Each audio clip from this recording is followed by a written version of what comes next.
are brilliant cultures?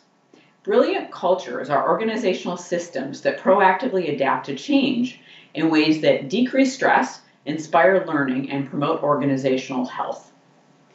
Brilliant cultures also bring forth the intelligence, the invention, and the light in people. So when we're in a brilliant culture, it feels different there, doesn't it? It feels lighter. The energy feels good. It's a place where we really want to be. We don't even know why sometimes, but it just feels good. And it's not just because maybe of the decor or the architecture, those can definitely be factors, the physical appearance, but it's that people seem engaged in what they're doing. They seem inspired. They seem positive. They seem optimistic.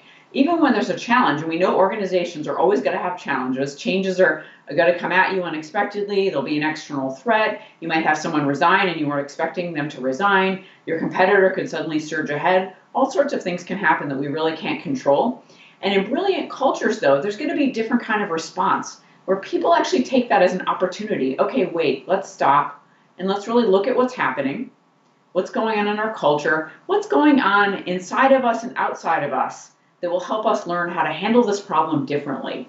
So instead of saying, oh my gosh, how can we possibly recover from this, or spiraling down into something negative, in a brilliant culture, people respond differently. And that's what I was saying. There's systems that proactively respond to change.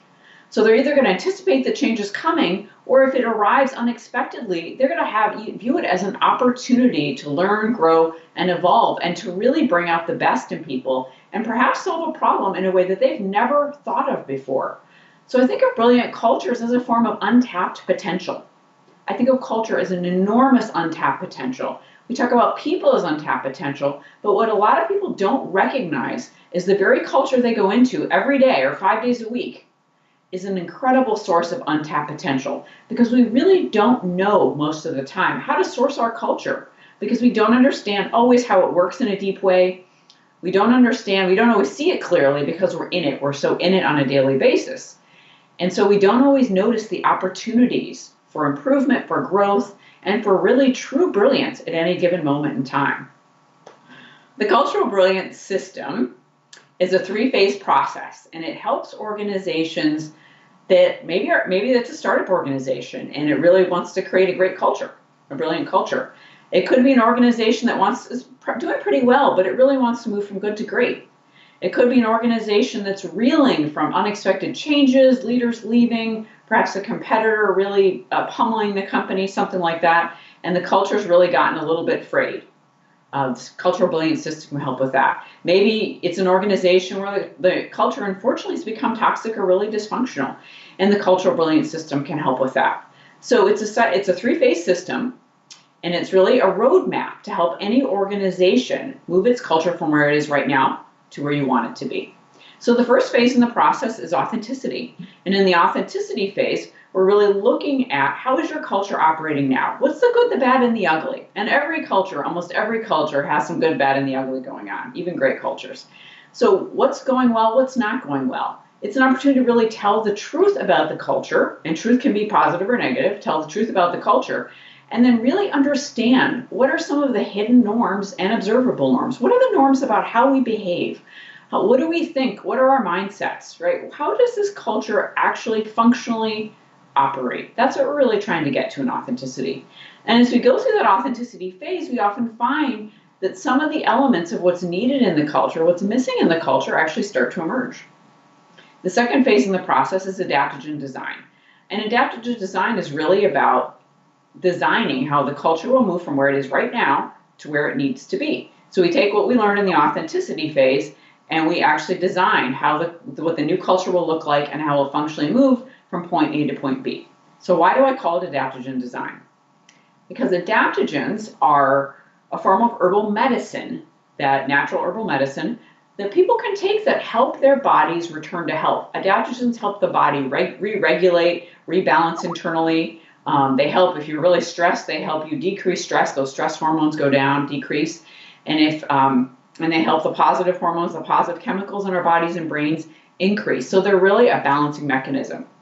So when I was looking at this form of organizational design, adaptogen just seemed like a perfect word. Why don't we create organizational cultures that actually rebalance that actually return to health naturally and whose mission is actually to return to health, to decrease stress, to inspire learning, and to promote organizational health, whatever that looks like for your organization. So that's what we're doing in Adaptogen Design. And I have a 3-step process within the Adaptogen Design process, or the nuts and bolts of it, to help organizations really in a step-by-step way figure out what design is going to work for them. Then the third phase of the process is where we really implement the Adaptogen Design. And this phase is called aware integration.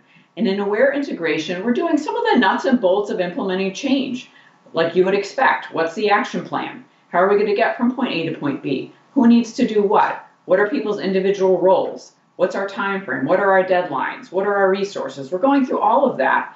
But the reason I call it aware integration is because based on what people have learned, the cultures learned, and authenticity, and then in adaptogen design, we want to be integrating culture from the place of awareness, from a consciousness, from a place of intention, taking all of that learning from the first 2 phases and actually using it, right? New forms of communication, different kinds of behaviors, new mindsets, maybe new systems or structures. We want to use all of that as we're implementing and integrating the cultural change and the cultural design. So we don't want to take the old ways of being to implement the new ways of being, which organizations sometimes try to do without realizing it.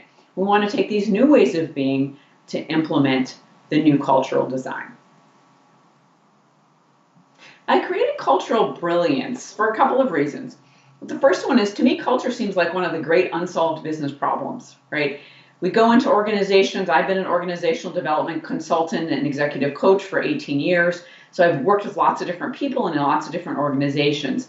And to me, it often seemed like one of the main issues holding organizations back was the culture, or at least aspects of the culture. Organizations would have parts of their culture that worked really well and were really admirable and positive, and then parts of their culture that were really holding them back, and I could see it, but it was sometimes hard to talk about. So I wanted to bring a solution to this problem. How do we transform organizational cultures? How do we help them evolve in a systematic and intentional way? And that's what Cultural Brilliance is really about. It's a solution to a challenging problem, to a more nebulous problem. And as someone who loves to solve problems, this idea was really exciting to me. So I worked for a couple of years to come up with a Cultural Brilliance system to really help organizations get where they needed to go in terms of their cultures. And the other reason I created Cultural Brilliance and the Cultural Brilliance system is because I believe that culture is an enormous form of untapped potential. That I believe that almost every organization has a capacity for brilliance, just like almost all people have a capacity for brilliance. And so when we look in organizations and we look around and we see this culture could be so much better. Like there's so much good here in the culture, there's so much good in the people, they're doing really interesting work. We see all these things that are working well, and then they're just parts of the culture or ways that people operate with each other or behave or communicate or lead that really, really hold them back, and they don't necessarily see it or understand it.